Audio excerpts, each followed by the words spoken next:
Hi, I'm Stephen with AlbertaUrbanGarden.ca. Welcome to my garden.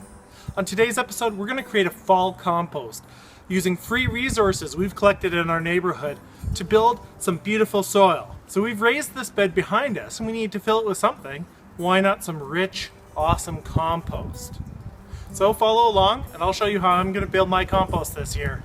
The use of compost is one of the pillars of my gardening techniques.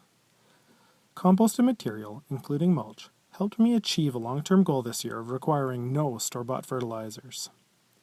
If done right, the compost will continue to add to the nutrient cycle in the soil, allowing for healthy beneficial organism growth and plant growth and disease resistance. This fall, I've been busy collecting leaves from my yard and some of my friends' places. Leaves are a great resource for creating a hot compost.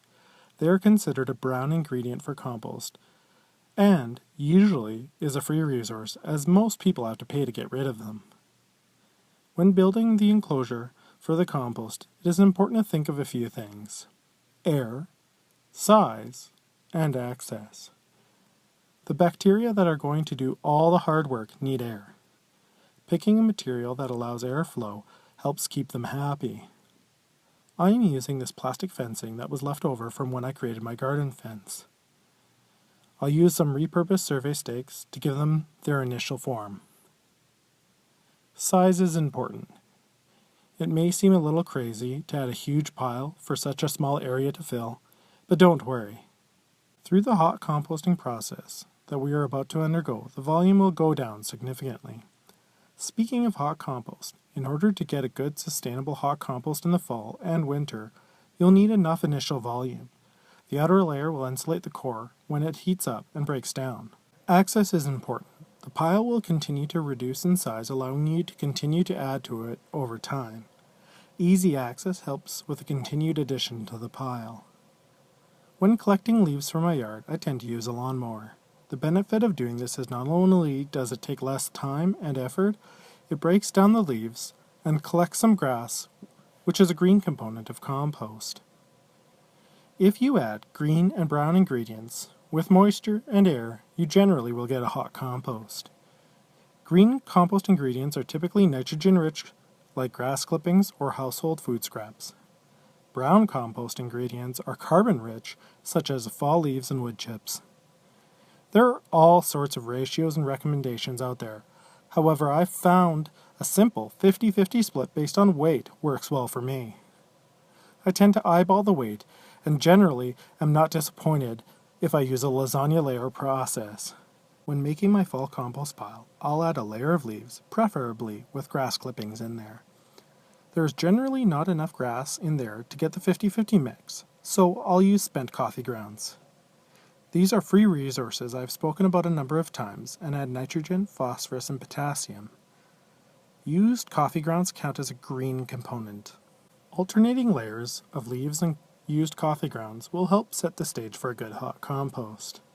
You can add other material to the compost. I finished clearing up my garden and had some spare comfrey and other plant material. Household kitchen scraps can be added to the pile as well. You don't have to worry about seeds and volunteers, as the hot compost will kill them. I won't add too many kitchen scraps as they become a target for local vole populations. Voles have caused a lot of winter damage last year, and with all my new perennials, I don't want to attract them any more than I already do. Eggshells are a great addition to the pile. One of the key ingredients in soil health is calcium. Eggshells are made up of calcium carbonate and break down to their component elements, releasing calcium into the soil. For faster results, you can grind them into a fine powder. However, I choose to simply crush them and add them to the compost in small shards. You can also add bone meal to get a similar effect. Now that we have green and brown layers in the pile, it's time to add water. Water plays a key role in the decomposition process. Without sufficient water, the bacteria doing all the hard work will shut down and die. It is important not to let the pile dry out. If you have a fall like ours dominated by sunny, dry days, try watering when the first 20 to 30 centimeters or 12 inches are dry. During the winter, the heat generated by the pile will melt snow, providing for the most part the moisture. If you have poorly drained area, be careful not to overwater, as an excess of water can stop composting as well. In 2 to 3 days, if you have done it right, the compost core will start to heat up.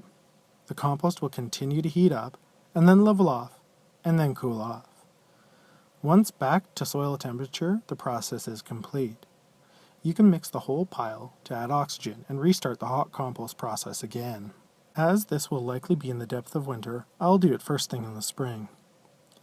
If you live in a higher growing zone, you can insulate the compost pile to prevent freezing to the core, allowing you to overwinter things like red wigglers and keep the process going. Unfortunately, here in Zone 3, without the help of a heater, the pile will freeze solid. That said, there is an added benefit to a freeze-thaw cycle in the compost. It will break down the component materials down to a cellular level, further advancing the composting process.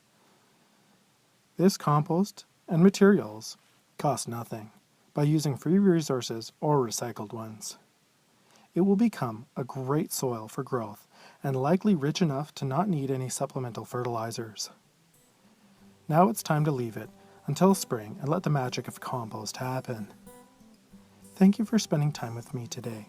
I appreciate it very much, and I hope you have a fantastic day.